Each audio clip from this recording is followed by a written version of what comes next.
امام نماز پڑھا رہا ہو، اس کے پیچھے قرآن کریم پڑھنا منع ہے۔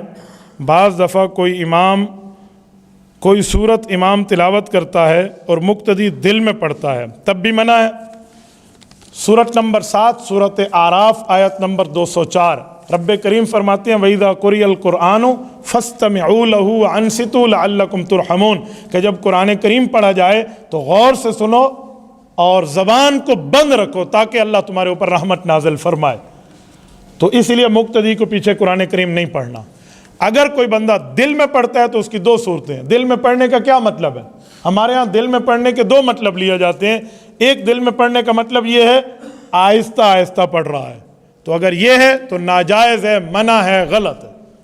اور دل میں پڑھنے کا دوسرا مطلب ہے کہ وہ صرف سوچ رہا ہے، دل کے سے الفاظ سوچ رہا ہے، زبان نہیں ہلا رہا، تو جائز ہے، کوئی منع نہیں ہے۔ دل سے پڑھنے کو مراد تو لینا کیا کر رہا ہے، یہ نہ ہو کہ وہ آہستہ آہستہ پیچھے ٹھوکی رکھے تو قرآن تو منع کر رہا ہے نا۔ تو اس لیے امام کے پیچھے قرآن کریم نہیں پڑھنا، امام پڑھے گا ہو جائے گا۔ ایسی حدیث پاک میں ہے کہ امام کا قرآن تمہارا قرآن ہے، امام پڑھے گا تم چپ رہو گے، نماز ہو جائے گی۔ صحیح مسلم میں حدیث موجود ہے، حضور پاک علیہ السلام نے فرمایا انما جعل الامام لیتم بہ، امام اس لیے بنایا جاتا ہے اس کی بات مانو۔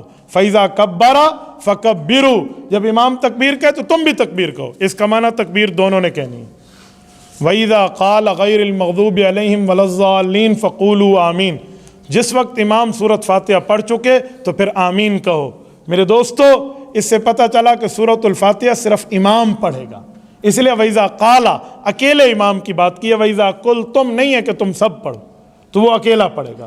اور آمین سب نے کہنی ہے، اور حدیث میں ہے کہ جس کی آمین فرشتوں کی آمین کے ساتھ مل گئی اس کے پچھلے گناہ معاف ہو جائیں گے۔ تو فرشتوں کی آمین آہستہ ہوتی ہے، ہم نے کبھی کانوں سے نہیں سنی، تو ہماری آمین بھی فرشتوں کے آمین سے تب ملے گی جب ہم بھی فرشتوں کی طرح آمین کہیں آہستہ۔ تو اس لیے آمین کا اصل کام آہستہ ہے۔